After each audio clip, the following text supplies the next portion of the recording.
5 തലമുറകളായി നിങ്ങൾക്കൊപ്പം PRS hospital. പങ്കാളിയെ വെട്ടിക്കൊല്ലുന്ന പുതിയ കാലത്താണ് നമ്മൾ താമസിക്കുന്നത്. ജീവിത പങ്കാളിയെ വെട്ടിക്കൊല്ലുക, ആദ്യ ഭാര്യയെ ഉപേക്ഷിക്കുക, രണ്ടാമതൊരു ഭാര്യയുമായി നിയമപരമല്ലാതെ കല്യാണം നടത്താതെ രജിസ്ട്രേഷൻ നടത്താതെ കൂടെ വിളിച്ച് താമസിപ്പിക്കുക, ആ ഭാര്യയിൽ സംശയമുണ്ടാവുക, ആ സംശയമുണ്ടായി റോഡിൽ വെച്ച് കുത്തിക്കൊല്ലുക. എന്തൊക്കെയാണ് ഈ രാജ്യത്ത് നടക്കുന്നത്? ഇഷ്ടമുള്ളതുപോലെ ജീവിക്കുന്നതാണോ കുടുംബജീവിതം? കുടുംബം എന്നൊക്കെ പറയുന്ന വലിയ സങ്കല്പമാണ്. കൂടുമ്പോൾ ഇമ്പമുണ്ടാകുന്നതാണ് കുടുംബം. അല്ലാതെ ഇതുപോലെ ഷർട്ട് മാറുന്നത് പോലെ ഒരിക്കൽ നയനാർ പറയുകയുണ്ടായി, ബലാത്സംഗം എന്നൊക്കെ പറയുന്നത് അമേരിക്കയിൽ ഷർട്ട് മാറുന്നത് പോലെയാണ്, നമുക്കും അതുപോലെയൊക്കെ ആകാമോ എന്നൊക്കെ ചോദിച്ചിട്ടുണ്ടൊരു ചോദ്യമുണ്ട്. ആയാൽ എന്താണോ കുഴപ്പമെന്നൊക്കെ ചോദിച്ച കാര്യങ്ങളുണ്ട്. അങ്ങനെയല്ല നമ്മുടെ കുടുംബജീവിതം എന്ന് പറയുന്നത്. ഇവിടെ ജീവിത പങ്കാളിയെ വെട്ടിക്കൊന്നിരിക്കുകയാണ്. എറണാകുളം പള്ളിപ്പുറം മുനമ്പത്ത് തൈപ്പറമ്പ് വീട്ടിൽ തോമസിൻ്റെ മകൻ സുനിലാണ് പ്രീതയെ വെട്ടിക്കൊന്നിരിക്കുന്നത്.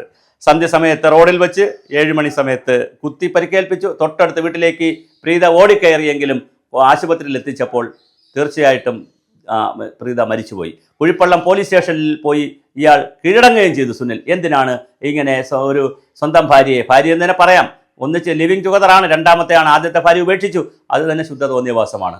ഒരുപാട് ജീവിതത്തിൽ ഒരുപാട് പ്രശ്നങ്ങളും പ്രതിസന്ധികളും. അങ്ങനെ മുട്ടിന് ഉപേക്ഷിക്കാൻ ഷർട്ട് ഊരും പോലെ, അല്ലെങ്കിൽ സാരി മാറ്റും പോലെ, അല്ലെങ്കിൽ വസ്ത്രം മാറ്റുന്ന രീതിയിൽ ഭാര്യയും ഭർത്താവിനെ ഉപേക്ഷിക്കാൻ തുടങ്ങിയാൽ പിന്നെ ഇവിടെ ഈ രാജ്യത്ത് ജീവിതവും ഒന്നും ഉണ്ടാകില്ലല്ലോ. അപ്പോൾ തീർച്ചയായിട്ടും അങ്ങനെ ഉപേക്ഷിക്കാൻ തീരുമാനിച്ചു.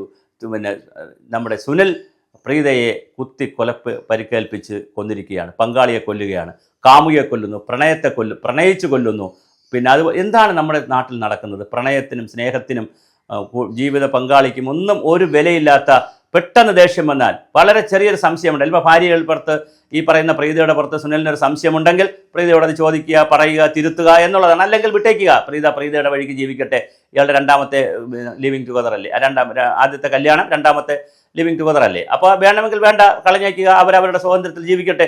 അത് കൊല്ലുന്നത് എന്തിനാണ്? അപ്പോൾ കൊന്നതിന് ശേഷം കീഴടങ്ങുകയും ചെയ്യുന്നു. കീഴടങ്ങുമ്പോഴോ സ്വാഭാവികമായിട്ട് ഇനിയിപ്പോൾ അദ്ദേഹം കൊലക്കുറ്റത്തിന് ജയിലിൽ കിടക്കും.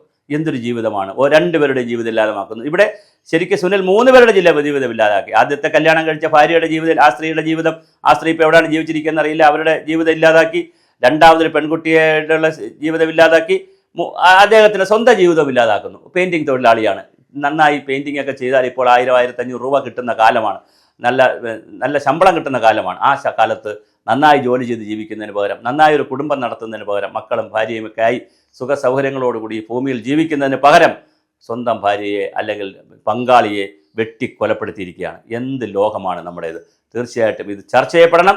പുതിയ ലോകത്ത് ഇതൊക്കെ നമുക്ക് വലിയ കുടുംബ ബന്ധങ്ങൾ എങ്ങനെ നിലനിർത്താം എന്നുള്ളത് ചർച്ച ചെയ്യുമ്പോൾ ഇത്തരം ദുരന്തങ്ങൾ നമുക്ക് കാണാതിരുന്നുകൂടാ. അത് തീർച്ചയായിട്ടും നമ്മൾ പ്രോത്സാഹിപ്പിക്കേണ്ടതല്ല.